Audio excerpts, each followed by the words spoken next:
There is so much which is happening in the country at the moment. There is too much happening politically. And therefore it is very easy for an analyst to analyze the wrong things. What do I mean by the wrong things? To analyze the things which have the least impact. And sometimes to analyze the symptoms rather than the disease. A very easy way of analyzing our current political situation is to take a closer look at the recent falling out, because they seem to have some sort of truce. The falling out between former President Uhuru Kenyatta and President Ruto.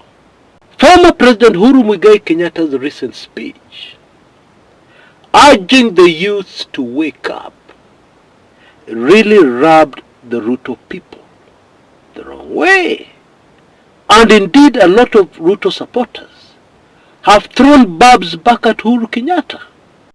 They're criticizing. They're saying a lot of nasty things about him. Yeah, which tells us that Uhuru alichokoza nyuki. Or to put it in another way, the former president stepped on a live wire that had electricity running through it. Okay? So, for us to understand something very important unfolding behind the scenes, we need to understand why Uhuru is very suddenly attacking Ruto. Let me just tell you in advance, when you discover the reason why, you will say Allah, and your mouth will remain open for many minutes. I'm serious. Okay? But then, there is also something else happening. Yeah? Between Ruto and another major force, another major political force in the country. Let me put it this way. Ruto, Raila, Uhuru. Those are very major political forces in the country. And not only that, these three gentlemen have so much information that the rest of us ordinary Kenyans do not have. I'm sure you agree with me. And therefore, when a war starts up there, now wakubwa tatu, it is very important to pay attention to it. Because behind that war is information that is not in the public domain. Behind that war is something which is coming. Yeah, because they are fighting, trying to prevent something. What is this they're preventing? What is this that is coming so soon? It's just around the corner. Okay? So the other major force that has had a problem with the Ruto regime is the Raila camp. Now this one is strange, because we all know that there's an agreement. They tell us it's not a coalition, but an agreement to work together. A broad-based government. Many of us prefer to call it a bread-based government. Okay? These people are working together. So what is the problem?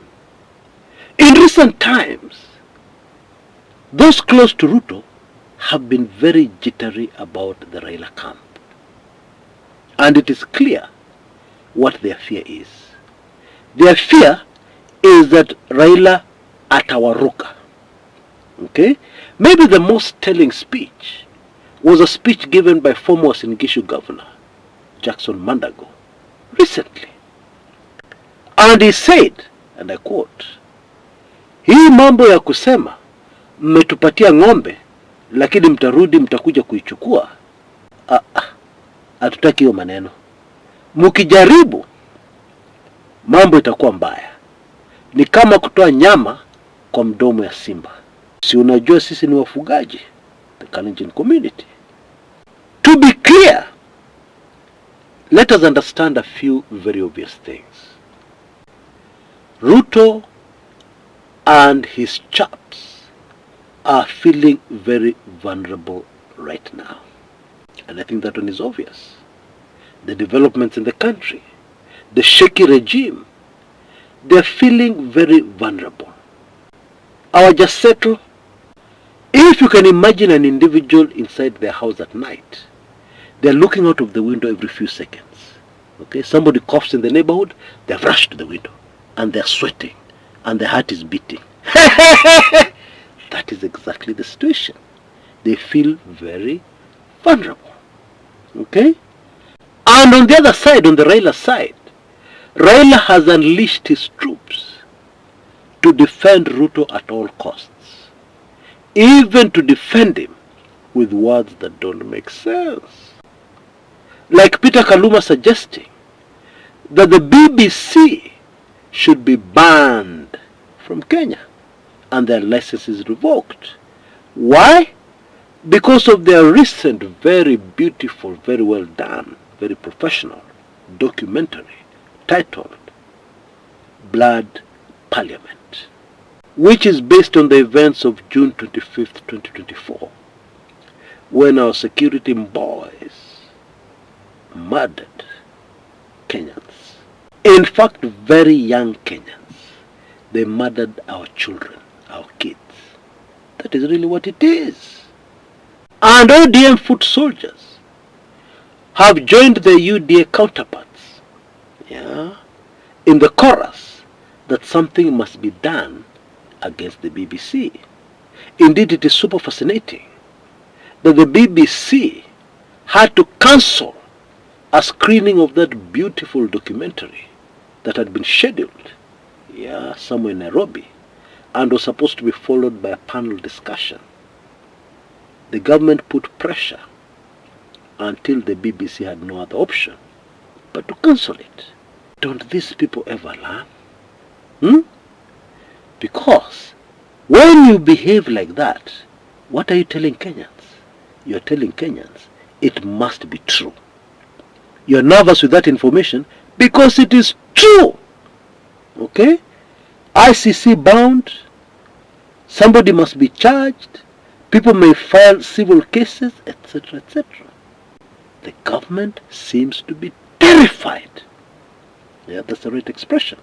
Anyway, ODM troops have joined their UDA counterparts in saying some very ridiculous things, which even class 2 children are not capable of saying. I'm serious. What they're saying doesn't make sense. And it is just angering Kenyans more. Now, the interesting thing is that despite ODM's most spirited efforts to defend the undefendable UDA regime, Kenya Kwanza regime, those close to Ruto are still nervous. Very nervous. Okay, we have to confess, part of this nervousness is because of people like James Orengo, the Siaya governor, and people like Sifuna, the ODM Secretary General, who have come out and spoken their minds and the minds of Kenyans very clearly. And of course people are very confused because those people are in the same ODM party that has a signed legal document to work with the Kenya Kwanza regime. And I will tell you something else that I've heard recently amongst insiders that may be the cause of this jittery attitude amongst those close to Ruto.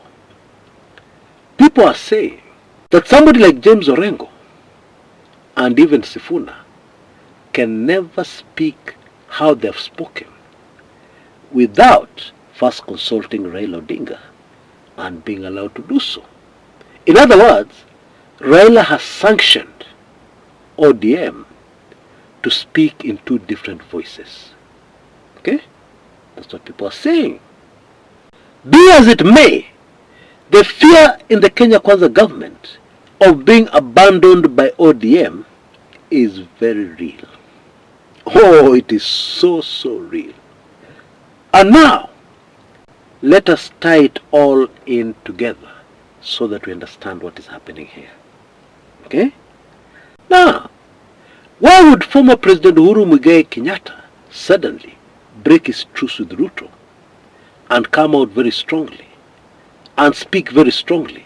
So much so that the UDA chaps, Kenya Kwanza chaps, are so angered that they come out with both barrels of their guns firing non-stop, attacking Huru. Why would Huru want to do that?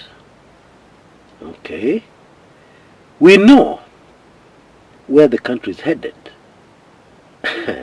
Is not a good place for the political class. Because the owners of the cash that has enriched the political class, the ordinary Kenyans, look like they're very serious to get a full refund of all the stolen public property. And it is more than clear that one of the first targets is what is being widely referred to as odious debt. Money which was borrowed by the Republic of Kenya, but money which never reached the Kenyan treasury. It went into individual pockets, it enriched individual Kenyans, etc., etc. Now, Eurobond 1 and Eurobond 2 all happened under the watch of former President Uhuru Kenyatta. However, the then Deputy President William Samoei Ruto was very deeply involved, just as he was very deeply involved with the SGR. And therefore it would seem, and I predicted this in an earlier video, it would seem that the strategy of Huru right now is to distance himself from Ruto in preparation for his defense, really to defend and protect the family wealth of the Kenyattas in the coming storm, which many can see very clearly in the horizon. The clouds are gathering. Okay? Now, we know that although they are not seen frequently in public, Raila Amolo Odinga and Uhuru Kenyatta are still talking. And they're still fairly close. Okay? Bottom line, we cannot rule out a long con being carried out against the Ruto regime by both Raila and Uhuru. Okay? That cannot be ruled out. And therefore, Uhuru, in behaving the way he is currently, in this kind of scenario, is just being predictable. And then Raila on his side, who now seems to be working very closely with Ruto. Part of this long con is for him to withdraw his support from the Ruto regime at a critical point in time, which will leave Ruto with nothing to support him under his feet, and therefore the Ruto regime will quickly crumble. And the advantage that Uhuru and Raila will have is that already they have very well laid plans. They know what they're going to do next. They will be able to plot their way out of this danger, especially for the Kenyatta family. And that will leave Ruto high and dry, especially because the animosity and the hatred against President Ruto is enormous. It is huge. Indeed, somebody was saying in the Telegram forum yesterday that even mentioning the name of Ruto in the Mount Kenya region can cause a public disturbance. You know, you go to a public place and then you mention the name and then people hear you. It can cause a commotion. But I'm sure you know what I mean. And so, this could be a long con involving Raila and Uhuru versus Ruto. However, in my opinion, Kenyans are so angry right now that they're not going to spare even Raila going forward. They're not going to spare even Uhuru. Okay? And therefore this plot, this great idea they have, will not work. But the good news is that wakubwa watamalizana wenyewe. Leaving victory, very easy victory, for the long-suffering people of Kenya, who are saying right now, all of them, all KANU orphans must go. If indeed this is what is happening, there's going to be a lot of drama in our politics. Too much of it going forward. Because, in case you didn't know, hawa wakubwa wote huongea pamoja. Although I have to confess that currently, there is a very clear divide between State House wakubwa and the wakubwas outside State House. Yeah, Raila, Uhuru, and many others. You know, when you distance yourself from somebody, you're suddenly in a position to expose them and to expose their secrets. If you break up with your dear wife, there are many secrets inside your house that she will now be free to sambaza. And indeed we have seen exactly that unfolding with the issue of Rigathi Gachagua. Rigathi Gachagua has done a lot of damage to the Ruto regime. Yeah, they impeached him, yeah, threw him out, and he decided to teach them a lesson. And now Rigathi Gachagua is enjoying massive popularity. I think even Gachagua himself is surprised at how popular he is in the mountain. Hey, yeah, but that's politics. Okay?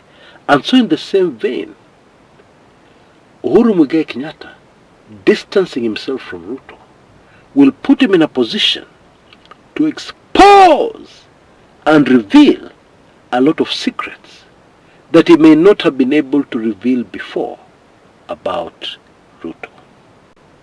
And so in a nutshell, the bad news for the Ruto regime never seems to end. It is one thing after another. BBC documentary, Uhuru utterances against the regime, etc., etc. Every day there is something new. Every day there's something new. And this new thing is never a good thing for the Ruto regime.